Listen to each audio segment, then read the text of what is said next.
आज देश में स्वच्छता के नारे बुलंद हो रहे हैं और हम घर घर स्वच्छता की अलग जगाने में लगे हुए हैं। लेकिन दोस्तों, क्या हम उन्हीं चीजों को स्वच्छ कर रहे हैं या उन्हीं चीजों को हटा रहे हैं जो स्वच्छ नहीं है, जो हमें दिखाई दे रहा है?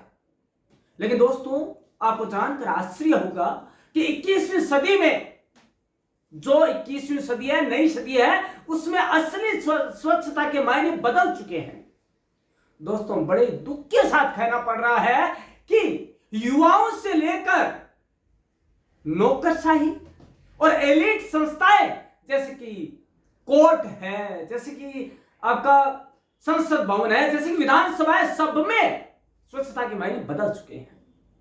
दोस्तों, आज के इस वीडियो का विषय भी यही है कि आखिर स्वच्छता के मायने क्या है और क्या बदल चुके हैं, हमें क्या स्वच्छ करना है। दोस्तों, भ्रष्टाचार, घूसखोरी, रिश्वतखोरी, करप्शन, दहेज प्रथा, बाल विवाह, दोस्तों आज भी जोंक की तरह समाज का एक अभिन्न अंग बने हुए हैं।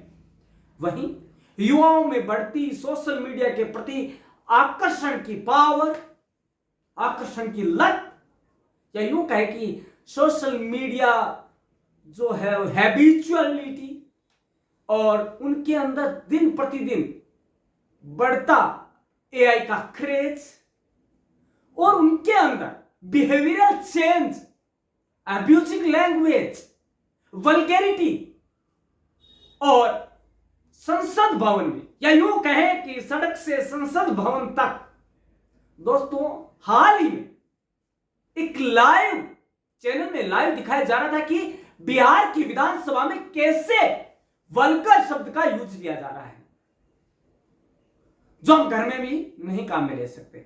और दोस्तों, इसके अलावा एक मैंने भोलाराम का जीव कहानी पढ़ी, उसके अंदर करप्शन का इतना माया जाल भारत के अंदर भरा पड़ा है जिसे स्वच्छ करने में कई पीढ़ियां लग जाएंगी, लेकिन वो जस का तस रहेगा। दोस्तों, असल बात तो यह है कि हम स्वच्छता उसी को कह रहे हैं जिससे कि हम नंगी आंखों से देख पा रहे हैं और हम उसे हटा देते हैं। लेकिन नहीं दोस्तों, जब तक समाज से वल्गैरिटी, एब्यूजिंग बिहेव ये समाप्त नहीं होगा, बड़ों के प्रति अनादर कम नहीं होगा, और जब तक वृद्धाश्रम बंद नहीं हो जाएंगे, अनाथाश्रम के ताले नहीं लग जाएंगे, तब तक ये स्वच्छता है वो वाकई में सही मायने में स्वच्छता नहीं कहलाएगी। दोस्तों, महात्मा गांधी ने स्वच्छता का संदेश दिया था, हम सभी जानते हैं, और स्वच्छता को हमने अपनाया भी।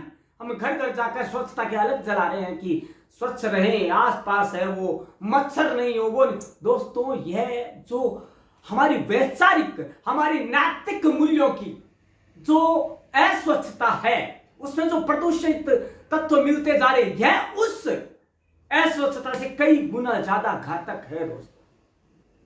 दोस्तों, वैचारिक प्रदूषण, वैचारिक अस्वच्छता हमारे समाज को लीलता जा रहा है। यह वह प्लास्टिक है जो कभी भी समाप्त होने वाला नहीं है। दोस्तों, हम युवाओं को कह रहे हैं कि आप जागे और वल्गैरिटी और एब्यूजिंग वर्ड्स, एब्यूजिंग बिहेव से दूर हो। लेकिन कैसे होंगे दोस्तों?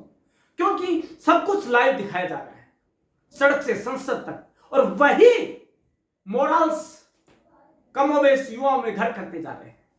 घरों में जो बिहेव चेंज हो रहा है, फैमिली मेंबर्स के अंदर, सोसाइटी में, या फ्रेंडशिप में, या जो सर्कल में, दोस्तों सभी में ये अस्वच्छता घर करती जा रही है।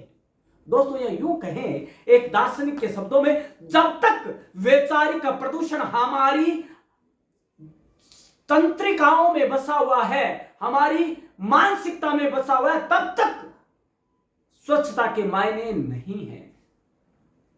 दोस्तों, स्वच्छ बनाना है तो पहले खुद से शुरुआत करनी पड़ेगी।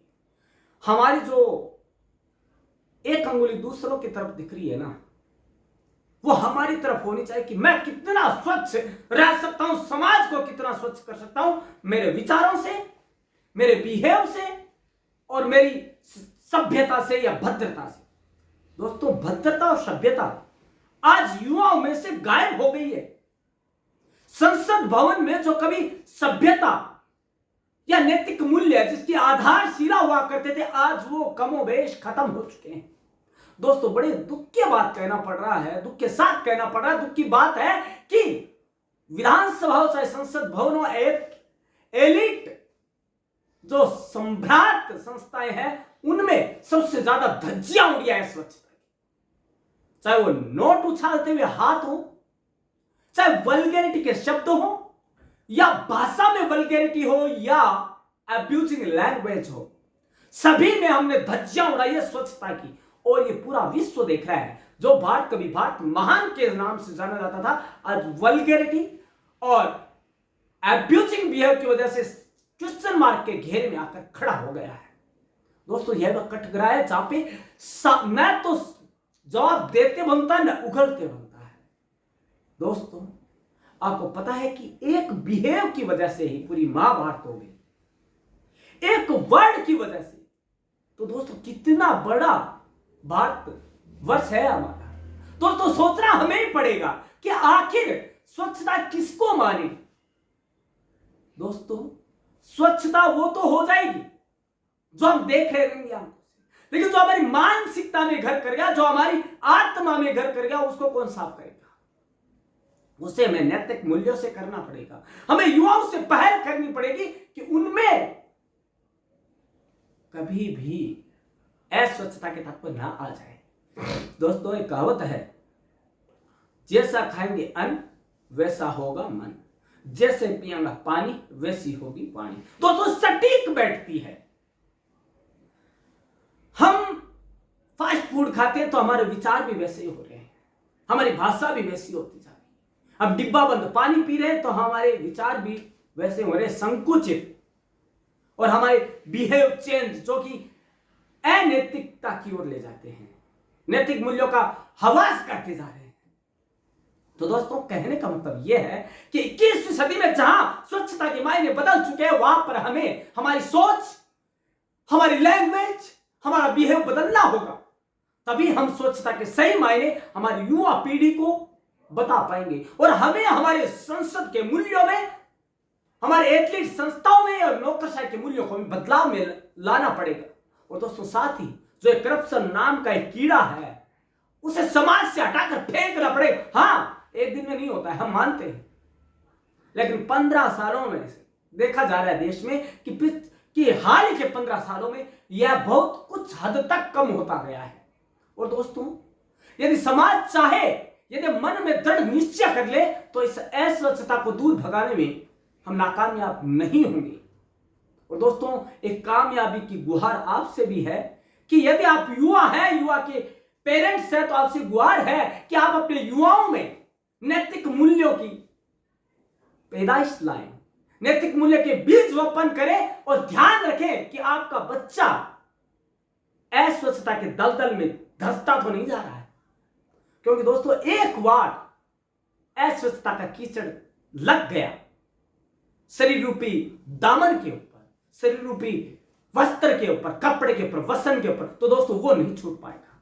इसके लिए हमें जरूरी है तो युवाओं को उन नैतिक मूल्यों के प्रति जागृत करने के लिए, जो कि इस अस्वच्छता को, वैचारिक अस्वच्छता को दूर करने में हमारी मदद कर पाएगा। दोस्तों एक सच्चे नागरिक की तरह है, आप खुद कमेंट बॉक्स में लिखेंगे कि क्या आपने एक कदम उठाया असली स्वच्छता की ओर। धन्यवाद दोस्तों।